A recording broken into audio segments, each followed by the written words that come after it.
that will take you through some of the research that the state and local partners are conducting with respect to climate change and coastal resiliency. And so we're excited to have everyone here today. And I'll pass this over to Lisa to begin the presentation.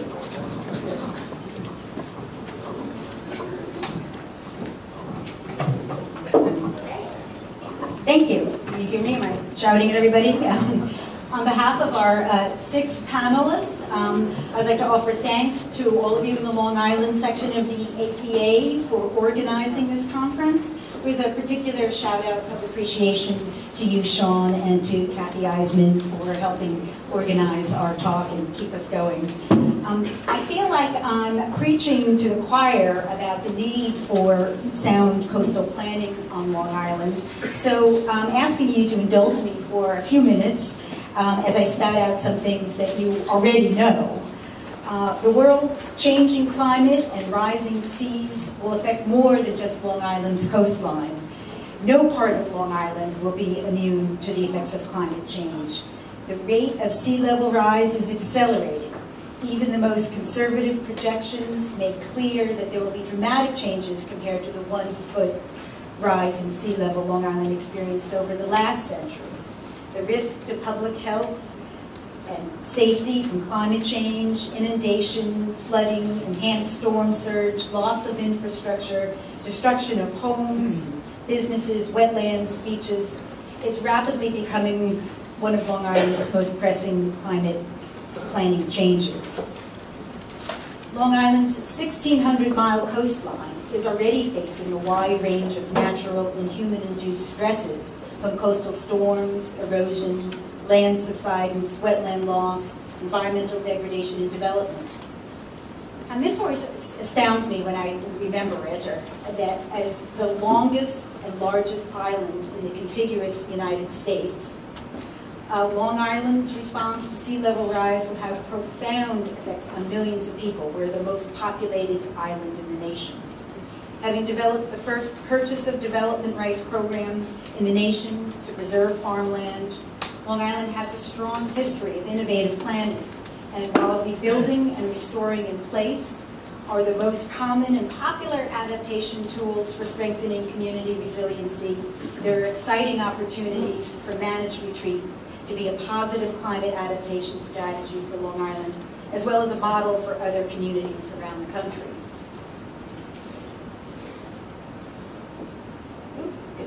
Driven by the science and a carefully developed iterative participatory process, managed retreat has the potential to be the most effective coastal strategy to reduce human risks and increase community resiliency on Long Island. Encouraging people to seek safer ground can strengthen our economy, our environment, and our unique sense of place. So our presentation will provide some background on the science and the tools available for understanding Long Island's coastal hazards, and we'll highlight 4 different types of managed retreat programs that are existing or are in the development stage. So first, let's start with what a definition of what managed retreat is. It's a coastal zone management and mitigation tool designed to move existing and planned development out of the path of both short and long-term coastal hazards. It's a proactive approach compared to rebuilding in place and protecting with engineered solutions. And unlike other adaptation strategies with ongoing costs, managed retreat is a one-time investment. It works with nature and coastal dynamic processes rather than attempting to interfere or stop it. And it conserves and enhances and creates coastal natural habitats, dunes, beaches, wetlands, and near-shore areas.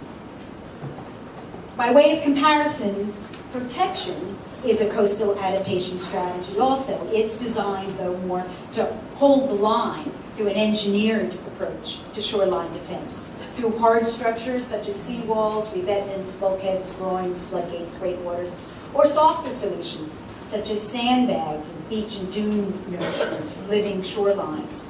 And while softer solutions have fewer environmental impacts than hard structures, they too have limitations.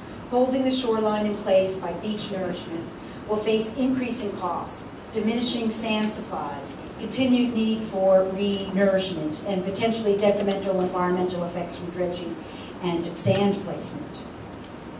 Accommodation is another technique. It allows the use of vulnerable land to continue. It doesn't prevent flooding or inundation, but manages risks by requiring development to be built or rebuilt or retrofit to be more resilient. And we've implemented this tool on Long Island through a variety of techniques, including building codes with minimum first floor elevations and resilient design requirements, floodplain regulations, overlay districts, and many other zoning and planning tools and techniques. These techniques can prevent the storm surge from flooding living quarters, but they don't prevent the waves or the currents from eroding the land out from under development. So back to managed retreat, it can be summed up as avoid or move out of harm's way. Strategies for managed retreat include avoidance, abandonment, relocation, and acquisition. And we have a good deal of experience with avoidance here by prohibiting new development in hazard coastal areas. They're administered through zoning codes, dune and beach and wetland setback regulations, cluster regulations, and many other zoning and planning regulations at the state level, the New York State Coastal Erosion Hazard Boundary Restrictions, the Coastal Barrier Resource Act, and a variety of other tools. But relocation and acquisition programs are a little less common, and we're going to be talking about them today. So managed retreat is an important climate adaptation option, providing an alternative to or can be applied in conjunction with those other techniques we've talked about. But until recently, it was too often tied to a negative connotation. The name retreat suggests defeat, losing the battle, and coercion. The term managed retreat and some other plans have avoided using the town, and they've used the more abstract term de-densification. I'm not really sure that that's enough. But managed retreat present considerable challenges, which also must be considered. There are political, legal, fiscal, social, and psychological ones. For home and business owners, the decision to relocate can be traumatic. For municipalities, the loss of tax revenues from bought-out properties can have serious impacts on the local budget. Yet, when weighed against the magnitude of the risks faced by certain coastal communities, managed retreat tools can be viable and effective. So let's get started with our multi-person panel highlighting some new and developed managed retreat programs. Our first speaker will be Dr. Alison Branco. We'll start off with coastal hazards posed by climate change to the people and environment of Long Island. We need to recognize that an understanding of the coastal hazards due to climate change is the foundation for an effective managed retreat strategy.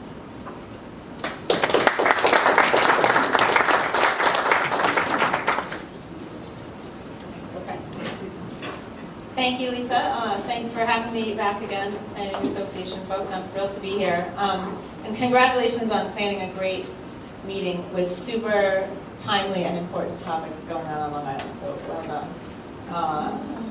So my job in this panel is to kind of give you all the bad news about climate change, so I'm going to start right off the bat before I get into that with sort of a call to action to all of you.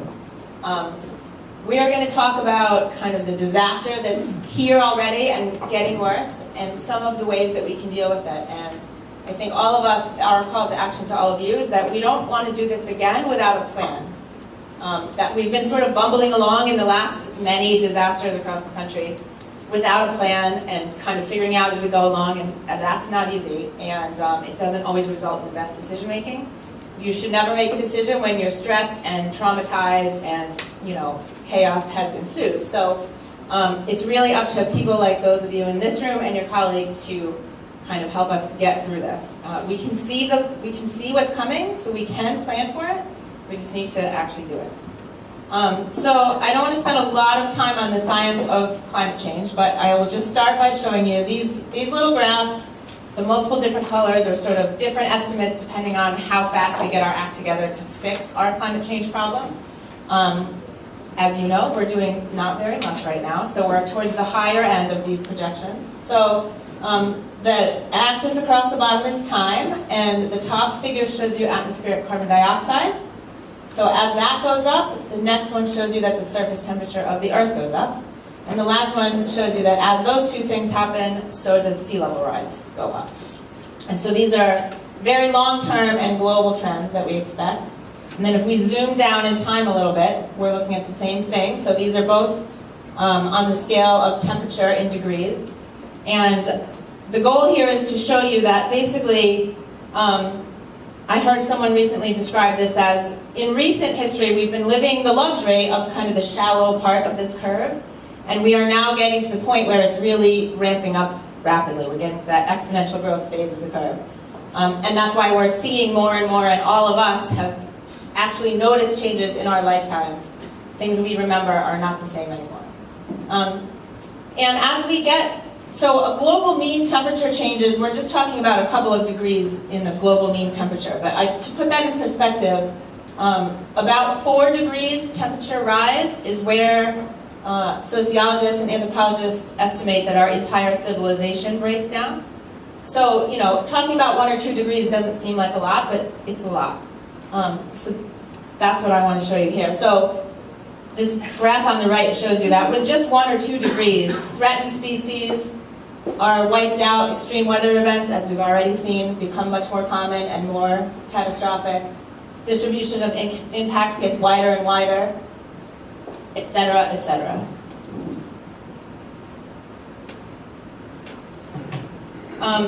The other thing I want to say about that last one is that climate change is not a future problem. It's here, it's real, it's happening now, and so we don't just need to plan for the future, but we need to have started that 50 years ago. So it's time to get on it.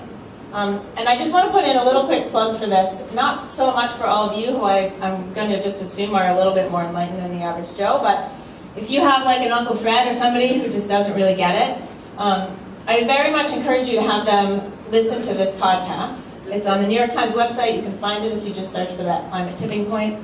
And what it explains essentially is how we got in this situation, and a recent report. So all those figures I showed you are from the International Panel on Climate Change. And as a global community working on climate change, we've been working with models and estimates of 2 degrees warming and trying to figure out what targets we have to set to stay below that. And recently they said, well, let's just figure out what happens at 1.5 degrees just to see. And basically what they found out was that it's almost just as catastrophic at 1.5 degrees. And that's going to happen in our lifetimes. A lot of people in this room won't even be retired yet by the time we get to 1.5 degrees. So I'm just trying to emphasize really the urgency here. If your work is focused on something else besides water quality and climate change, it's time to change that, because we need your help.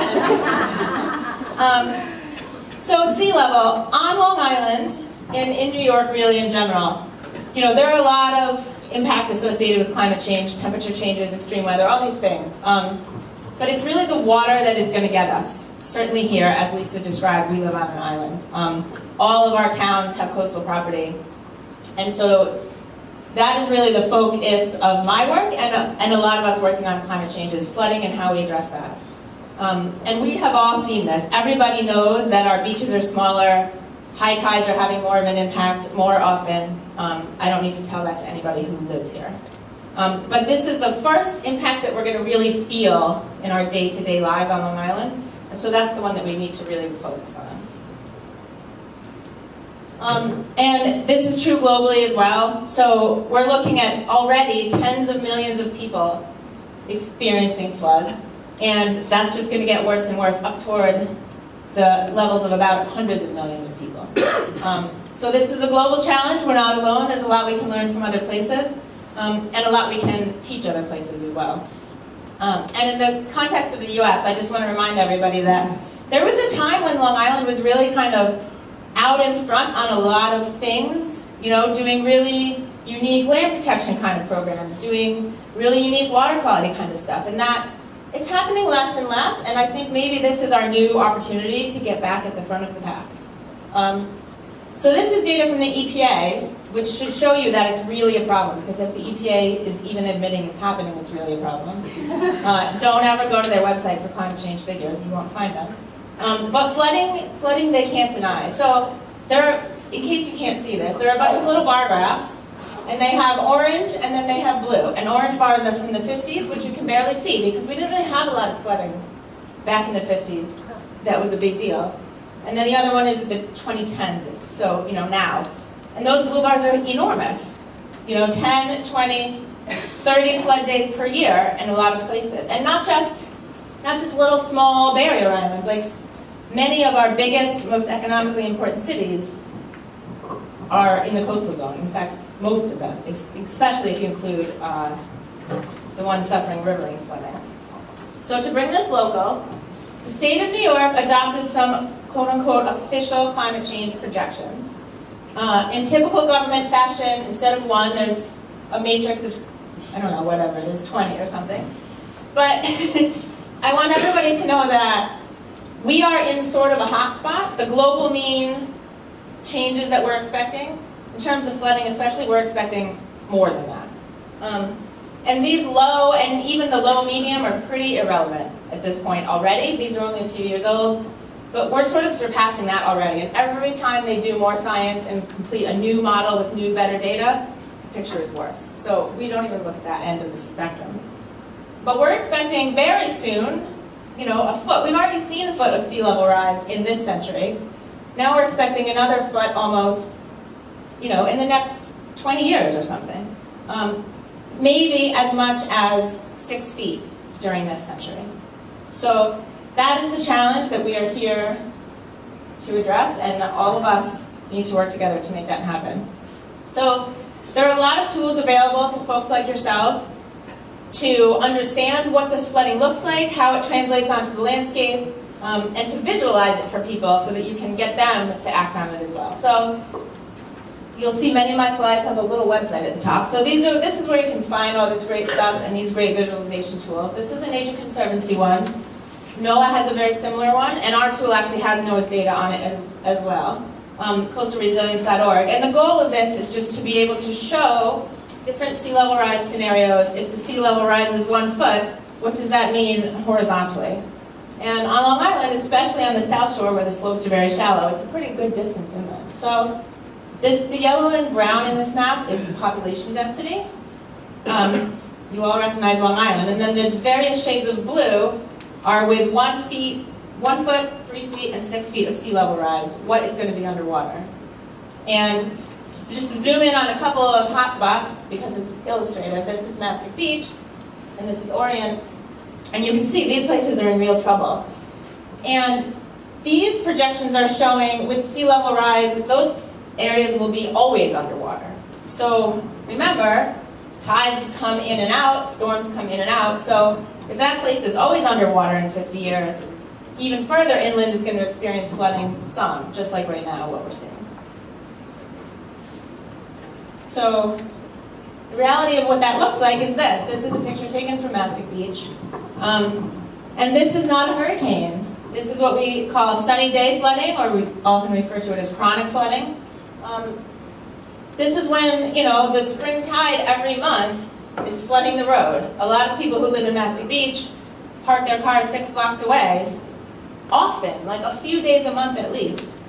A lot of people are trading in their cars for big SUVs and pickup trucks so they can drive through this water and not destroy their cars. So this is not a future problem. This is a today problem.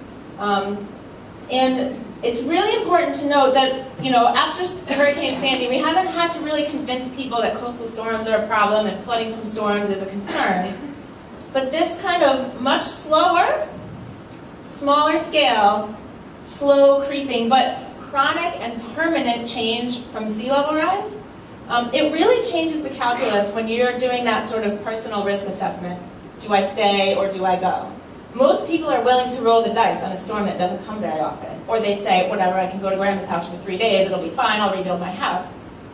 But these changes are much more permanent.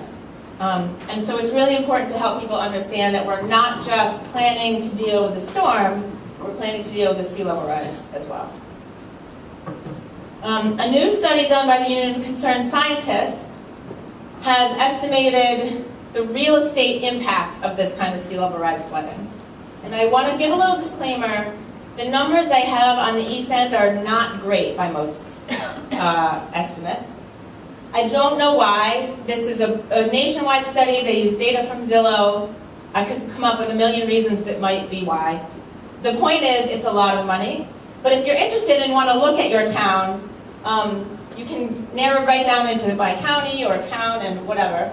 And you can see the number of homes, the value of those homes, and the tax implications of those homes being destroyed. So this is just an example from Southampton. Again, these are underestimates by most people's calculations. But this says that $70 million local property tax base is in danger of flooding by, I think it's 2085, their estimate. So to put that in perspective, and somebody from Southampton tell me if this is right, I looked real quick on the website, don't know if I got the right information. Like the annual budget of Southampton is something like $90 million, does that sound right? Anyone? Southampton? Anyone? You guys have no idea? Anyway, it's a lot. Like it's close to the annual budget that is in danger in that town. And that's an underestimate, we think. So just to put that in perspective. So that's another, unfortunately the web link for this study and this tool is not an easy one, so I just put the title so you could Google it. But so there's a really nice report, but there's also an interactive map that you can look at. It's a nice little like GIS story map, and it gives you a lot of good information, and then you can map your town and see what's happening there. And again, it's not just us. So statewide, estimates are that $3 trillion of coastal property are at risk, and every single New York citizen lives in a county that's been affected by a weather disaster since 2010. Think about that. So, and that's not obviously just coastal flooding. It includes tornadoes, floods, tropical storms, snow and ice, droughts, that sort of thing. But just in New York, not every person has been impacted, but every person lives in a county that has been impacted. And nowhere is that more true than Long Island. Every single one of our towns has some coastline. So we're in trouble here in New York. So this is a map and another tool. SLAM stands for Sea Level and Marsh Migration. I'll show you the marsh migration data in a minute, but like that last picture, our roads are really in danger. Any place we have coastal property, we also have coastal roads. So this is a way that you can see where the roads are that are in danger of inundation. Maybe prioritize upgrading culverts, even raising roads, even getting houses off those roads so you don't keep having to send services down to those flooded places. And again, these are those same two zoomed in areas, Mastic Beach and Orient, that I showed you earlier just to give you some sense. There is good news. So Long Islanders love our environment and we love our wetlands and our dunes and our beaches, and those are a really important piece of protecting ourselves. All over the world, we call it natural infrastructure. It's protecting people everywhere. And if we really want to think long-term about protecting ourselves, it's really important that we protect that natural infrastructure that does still exist and bring it back where we've done everything we can to get rid of it. And wetlands are remarkably resilient. If we're not in their way, they're actually kind of evolved to keep pace with sea level rise. As long as they have enough sediment and there's nothing blocking their way, they will migrate inland and grow upward as sea level rises and survive. And we can predict based on elevation where that will happen. And you'll see these are the places that are getting flooded, of course. So there are good and bad things about being in the marsh migration zone. But what you see here, the green is current tidal marsh areas. No, sorry, the blue is current tidal marsh areas. And the green is where the marsh will try to get to by 2085. And the red is developed land, houses and roads and things like that, that are in its way. So if we can remove all of that stuff, that includes people's lawns and everything, the marsh will migrate and it will continue to be able to protect us from storms. And lawns, incidentally, we don't even have to remove them. We just have to leave them alone, not put walls and bulkheads in front of them, because in Mastic Beach, for example, where houses have already been bought out, marsh has grown right in without any restoration effort, without any money being spent. The wetlands just took right over because they're that close to sea level. And there's tremendous potential. These are the acres of current marsh extent. We will lose some because it will become open water, but we have the potential to gain a tremendous amount. And this is a great photo taken by my friends in the Delaware Center for the Inland Bays, just to show you what we talk about when we say wetlands can protect us from storms. And anybody that lives in Massac Beach will tell you that the wetlands in the bay, Fire Island, as well as the William Floyd Estate, although they had a tough time, it would have been a lot worse had it not been for those wetlands. So this is waves coming in along the coast, and this red line kind of shows you where, so the tide is high, so you can't see the marsh, but that red line shows you where that marsh starts. And you can really see those waves die right down. And you can, intuitively, you can understand that as a wave comes across big, tall, lumpy grass, a lot of that energy gets dissipated. I want to say that there's a lot of talk about nature and nature-based features, living shorelines, whatever you want to call them. And because we live in a world sort of dominated by engineers, I know many of you are planners who work in departments or consulting firms or whatever with engineers. They're often the loudest, they're making a lot of money, and they're kind of driving a lot of the decisions we're making. So everybody focuses on the living shorelines and we're going to engineer something really fancy, but let's not forget that there's actual real nature also. It's better than the engineered nature, and we need to hang on to it. So that's also a part of a nature-based solution. But in both cases, they can help to protect us and still provide some ecosystem services. Real nature as well as nature-based solutions provide us all kinds of benefits. I won't list them all for you, but you can imagine we don't have to tell anybody on Long Island our environment is our economy. That's every politician's favorite buzz phrase. It's better for people's community cohesion because they have public spaces to go to and they can go for walks, and so they're healthier, and it improves our economy, our social ties, all of that, and obviously our water quality as well. So instead of a wall, nature or nature-based features have a lot of other benefits. And so there are times when we need to do actual protection, like Lisa was showing you, put up a wall or whatever. It's important, though, that we create a system where we don't just jump right to that right away or jump right to an engineered solution. We first have to think, does this thing have to be on the coast? Not everything has to stay where it is. Sewage treatment plants, for example, are often built on the coast because they are fed by gravity, so they have to be at the lowest point, and they discharge into the water, so they have to be close to the water. So maybe in that case, you do need to fortify, there is no other option. But not everything needs to stay where it is, and certainly new things don't need to be built in the flood zone. So first we have to go through that decision process, and then for the things we decide we have to, quote-unquote, protect from sea level rise and storms, then we can decide what are the best options. And what we want to do is try to balance all of these things, the protection of the property with the social and the health and the environmental and all of those other qualities, that we want to try to maximize to the best of our ability all of those things and not just protect the structure at the expense of all the other ones. So another good tool to make those decisions, nrcsolutions.org, Naturally Resilient Communities, that stands for.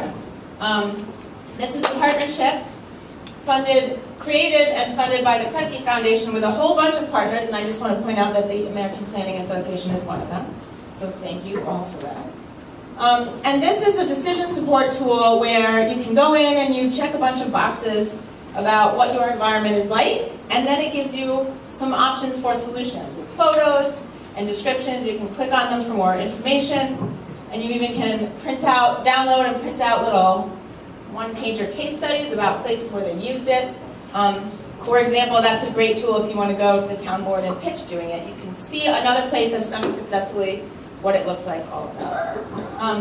So hopefully those are some tools that you all can use as you kind of work with your clients or your municipality or wherever you work to try to design solutions for all of these problems that climate change is causing.